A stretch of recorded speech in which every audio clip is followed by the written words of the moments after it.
በ2018 100,000 ያክል ቤቶችን ለመገንባት እንዳቀድንና አብዛኞቹንም እንደጀመርን ይታወቃል። በ2018 ከኛ ጋራ ወደ ውል የገባችሁ እንዲሁም ዝግጁ የሆናችሁ ሰላም ጤና ይስጥልን። የሰዓቱን መረጃዎች ይዘን ቀርበናል። በቅድሚያም ዋና ዋናዎችን እናስቀድም። ለ20/80 እና ለ40/60 ኮንዶሚኒየም ተመዝጋቢዎች የአዲስ አበባ ከተማ ቤቶች ልማትና አስተዳደር ቢሮ አስቸኳይ መረጃ ይፋ አደረገም። በ18 ሳይቶች የተጀመረው የኮንዶሚኒየም ቤቶች ግንባታ እየተፋጠነ፣ አንዳንዶች እየተጠናቀቁ ይገኛሉ። የኮንዶሚኒየም ተመዝጋቢዎች ሲስተም ውስጥ መኖር አለመኖራቸውን በፍጥነት ማረጋገጥ አለባቸው ብለዋል። በዚህ ቪዲዮ በያላችሁበት ሆናችሁ በቀላሉ እንዴት ማረጋገጥ እንደምትችሉ እንመለከታለን።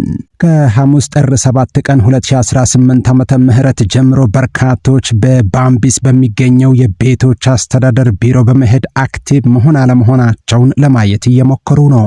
በዚህም ከፍተኛ የሰው መጨናነቅ እየተፈጠረ ይገኛል። ይህንን ለመቅረፍ የቤቶች አስተዳደር ተመዝጋቢዎች ባሉበት ሆነው መረጃቸውን ማረጋገጥ የሚችሉበትን አሰራር ይፋ አድርጓል። አክቲቭ መሆናችንን ማረጋገጥ ቤቶች ለዕጣ ሲዘጋጁ ዕጣ ውስጥ መግባታችን ማረጋገጫ መሆኑን መርሳት የለብንም። በየወሩ እየቆጠበን ነው ማለት አክቲቭ ነን ሲስተም ውስጥ አለን ማለት ላይሆን ይችላል።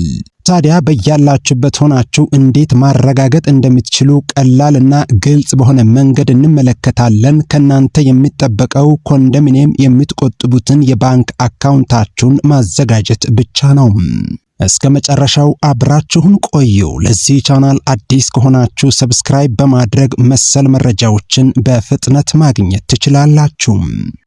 በአዲስ አበባ ከተማ አስተዳደር የቤቶች ልማትና አስተዳደር ቢሮ ለ20/80 እና ለ40/60 የጋራ መኖሪያ ቤቶች ተመዝጋቢዎች አስቸኳይ መረጃን ይፋ አድርጓል። ሰሞኑን በተለያዩ የማህበራዊ ሚዲያ ገጾች ቀነ ገደብ በማስቀመጥ የምዝገባ ቋት ውስጥ መኖራችሁን አረጋግጡ፣ እንዲሁም ምዝገባችሁን ንቁ ወይም አክቲቭ አድርጉ በማለት እየተናፈሰ የሚገኘውን ሐሰተኛ ወሬ ተከትሎ ተመዝጋቢዎች በአዲስ አበባ ቤቶች ልማትና አስተዳደር ቢሮ በመገኘት ላላስፈላጊ ምልልስ እየተዳረጉ ይገኛሉ ብለዋል። ይሁንና ተመዝጋቢዎች ያለምንም ቀነ ገደብ በተቋሙ ዌብሳይት መረጃቸውን ማግኘት ስለሚችሉ በአካል መምጣት ሳያስፈልግ ማንኛውም ተመዝጋቢ የምዝገባ ሂሳብ ቁጥሩን በማስገባት ንቁ ወይም አክቲቭ መሆኑን ማረጋገጥ የሚችልና አስፈላጊውን መረጃ ማግኘት የሚችል መሆኑን እየገለጸን ተመዝጋቢዎች ቁጠባቸውን በአግባቡ እንዲቀጥሉና ሐሰተኛ መረጃ ከሚያሰራጩ ማህበራዊ ሚዲያዎች ለሚነዙ አልባልታዎች ትኩረት ሳይሰጡ ትክክለኛና ወቅታዊ መረጃዎችን ከተቋሙ የማህበራዊ ሚዲያ ብቻ እንዲጠቀሙ እናሳስባለን በማለት ተመዝጋቢዎች በቀላሉ ቢሮ ቤት ወይም ባሉበት ሆነው ንቁ ወይም አክቲቭ መሆን አለመሆናቸውን በቀላሉ ማረጋገጥ ይችላሉ ብለዋል። እንዴት ተመዝጋቢዎች አክቲቭ መሆናቸውን መመልከት እንደሚችሉ የአዲስ አበባ ቤቶች ኮርፖሬሽን በቪዲዮ የታገዘ መረጃ ይፋ አድርጓል። ቪዲዮ የጥራት ችግር ስላለበት አሁን በማሳያችሁ መንገድ መረጃችሁን መመልከት ትችላላችሁ።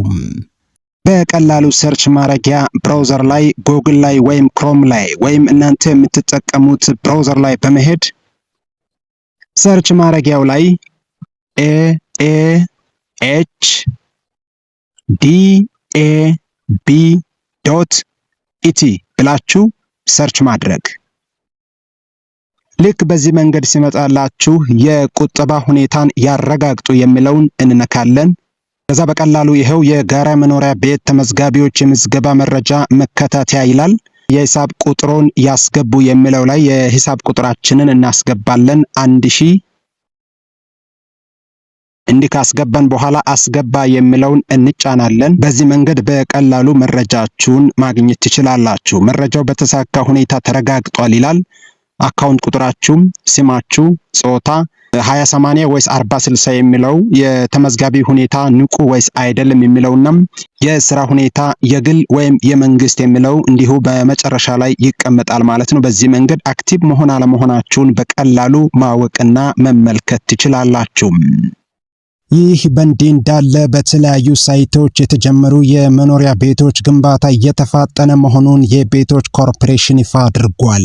ግንባታዎች ከተጀመሩባቸው 18 አዳዲስ ሳይቶች ውስጥ በአዲስ አበባ ቤቶች ልማትና አስተዳደር ቢሮ የቤቶች ልማት ኮርፖሬሽን ሰሜን ቅርንጫፍ ጽሕፈት ቤት ስር በሚገኘው በአራብሳ ሳይት የተጀመሩት ግራውንድ ፕላስ 10 የወለል ከፍታ ያላቸው በርካታ ህንፃዎች የግንባታ ሂደቱን ለማፍጠንና በአዲስ እይታ ወጪን ለመቀነስ አዳዲስ የቴክኖሎጂ ግብዓቶች ጥቅም ላይ በማዋልና የግንባታ ስራውን የአዲስ አበባ ሳይንስና ቴክኖሎጂ ዩኒቨርሲቲ ወይም በምህጻረ ቃሉ አስቱ ያማከረ በፍጥነትና በጥራት እየተሰራ እንደሚገኝ ቅርንጫፍ ጽሕፈት ቤቱ አሳውቋል።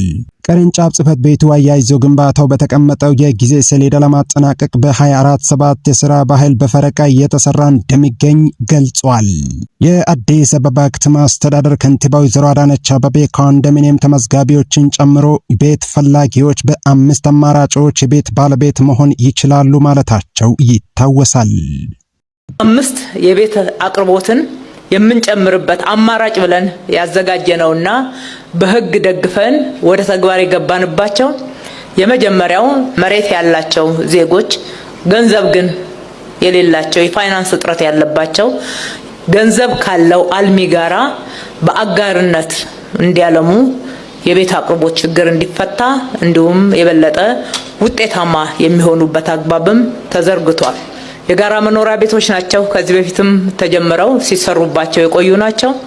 እሱን በአንድ በኩል አጠናክረን የምንቀጥልበት፣ በተጨማሪም መንግስት በበጀቱ የሚገነባቸው ለክራይ የሚቀርቡ ቤት መግዛት የማይችሉ ዜጎች ተከራይተው መኖር እንዲችሉ በክራይ የሚቀርቡ ቤቶችን ማቅረብ፣ በክራይም ይሁን በግዢ ልዩ ትኩረት ያልተሰጣቸው ከዚህ በፊት በሀገራችን በተለይ በከተማችን ውስጥ የተዘነጉና ልብ ያልተባሉ የከተማችን ነዋሪዎች የድሃ እየተባሉ የሚጠሩ ወይም ደግሞ የቀድሞ የቀበሌ ቤቶች በራሳቸው ላይ የፈረሰ አቅመ ደካሞች በአንድ ወቅት የአገር ባለውለታ ሆነው ብዙ ጥረት አድርገው አገር ያገለገሉ ነገር ግን በእድሜያቸው መድከም ወይም ደግሞ ለማህበራዊ ችግር በመጋለጣቸው ምክንያት ትኩረት ሊያገኙ የሚገቡትን በብልጽግና ዘመን ልዩ ትኩረት ሰጥተን በበጎ ፈቃድ ቤት እየገነባን ለነሱ ማቅረብ፣ የፈረሱትን የማደስ የዘመሙ ጎጆዎችን መልሰን የማቆም ስራ ሌላኛው አማራጭ ነው። ይሄ መንግስት የሚሰራው ነው። ነገር ግን መንግስት ብቻ ስላልሆነ አቅርቦትን የሚጨምረው የግሉን ዘርፍ በማጠናከር የግሉ ዘርፍ በሪል ስቴት በግል ቤት ግንባታ በማህበር እየተደራጀ ቤት መገንባት እንዲችል ደግሞ ሁኔታዎችን ማመቻቸትና መደገፍ ሌላው ትኩረት የተሰጠው ነው። በተጨማሪም የግልና የመንግስት አጋርነት ሌሎች ሀገሮች ሀገራቸውን እንዳበለጸጉበት ልምድ ወስደን እኛም በሀገራችን ለየት ባለ ሁኔታ መሄድ እንዳለብን በመንግስትና በግሉ ዘርፍ መካከል ያለውንም ትምምን በማጠናከር ምቹ ሁኔታዎችን በመፍጠር በዚህም በኩል ወደ ተግባር ገብተን እየሰራን ያለ ነው።